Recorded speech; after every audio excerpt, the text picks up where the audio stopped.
নমস্কাৰ বন্ধু বান্ধৱীসকল, পুনৰ এবাৰ আপোনালোক সকলোকে স্বাগতম জনাইছোঁ আমাৰ এই সৰু জিকে চেনেলটিলৈ। আজি আমি আপোনালোকৰ বাবে কেইটামান অতি গুৰুত্বপূৰ্ণ প্ৰশ্ন উত্তৰ লৈ আহিছোঁ। ভিডিঅ'টো সম্পূৰ্ণকৈ চাব। আজি আমাৰ প্ৰথম প্ৰশ্নটো হৈছে, ভাৰতীয় জাতীয় কংগ্ৰেছৰ প্ৰথম সভাপতি কোন আছিল? দাদাভাই নৌৰোজী, সুৰেন্দ্ৰনাথ বেনাৰ্জী, উমেশ চন্দ্ৰ বেনাৰ্জী, চৰ্দাৰ বল্লভভাই পেটেল। এই প্ৰশ্নটোৰ শুদ্ধ উত্তৰটি হৈছে উমেশ চন্দ্ৰ বেনাৰ্জী। ভাৰতীয় জাতীয় কংগ্ৰেছৰ প্ৰথম সভাপতি আছিল উমেশ চন্দ্ৰ বেনাৰ্জী। ভাৰতীয় জাতীয় কংগ্ৰেছ কেতিয়া প্ৰতিষ্ঠা হৈছিল? 1864 চনত, 1848 চনত, 1878 চনত, 1885 চনত।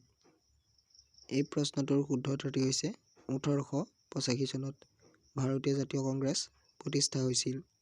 পিছৰ প্ৰশ্ন, আধুনিক ভাৰতৰ পিতৃ বুলি কাক কোৱা হয়? ৰাজা ৰামমোহন ৰায়, ঈশ্বৰচন্দ্ৰ বিদ্যাসাগৰ, স্বামী বিবেকানন্দ, মহাত্মা গান্ধী। এই প্ৰশ্নটোৰ শুদ্ধ উত্তৰটি হৈছে ৰাজা ৰামমোহন ৰায়। আধুনিক ভাৰতৰ পিতৃ বুলি কোৱা হয় ৰাজা ৰামমোহন ৰায়ক। পিছৰ প্ৰশ্ন, প্ৰাৰ্থনা সমাজৰ প্ৰতিষ্ঠাতা কোন আছিল? স্বামী বিবেকানন্দ, আত্মাৰাম পাণ্ডুৰংগ, মহাত্মা গান্ধী, ৰাজা ৰামমোহন ৰায়। অপশ্যন 4ৰ ভিতৰত এই প্ৰশ্নটোৰ শুদ্ধ উত্তৰটি হৈছে আত্মাৰাম পাণ্ডুৰংগ। প্ৰাৰ্থনা সমাজৰ প্ৰতিষ্ঠাতা আছিল আত্মাৰাম পাণ্ডুৰংগ। পিছৰ প্ৰশ্ন, ৰামকৃষ্ণ মিছনৰ প্ৰতিষ্ঠাতা কোন আছিল? স্বামী বিবেকানন্দ, ৰামকৃষ্ণ পৰমহংস, হৰিবৰ বিপ্ৰ, দয়ানন্দ সৰস্বতী।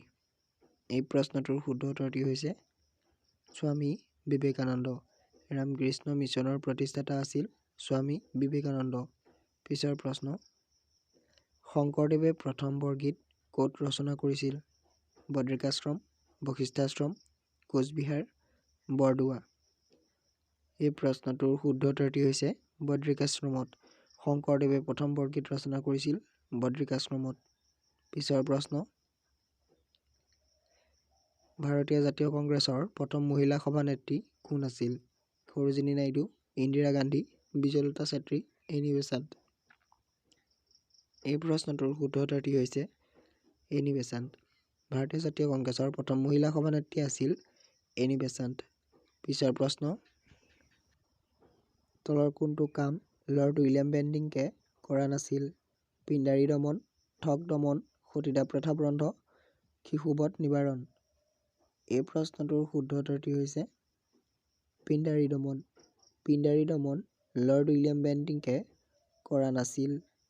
পিছৰ প্ৰশ্ন, জালিয়ানৱালাবাগৰ হত্যাকাণ্ড কেতিয়া সংঘটিত হৈছিল?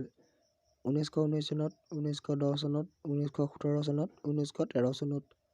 এই প্ৰশ্নটোৰ শুদ্ধ উত্তৰটি হৈছে 1919 চনৰ 13 এপ্ৰিলত জালিয়ানৱালাবাগৰ হত্যাকাণ্ড সংঘটিত হৈছিল। পিছৰ প্ৰশ্ন, অসহযোগ আন্দোলন কেতিয়া আৰম্ভ হৈছিল? 1919-20, 1920-21 চনত, 1921-22 চনত, 1922-23 চনত।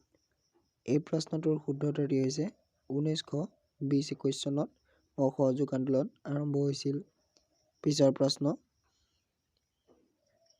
1931 চনত লণ্ডনৰ দ্বিতীয় ঘূৰণীয়া মেজমেললৈ গান্ধীজীৰ লগত কোন গৈছিল? সৰোজিনী নাইডু, কস্তুৰবা গান্ধী, মীৰাবেন, ইন্দিৰা গান্ধী।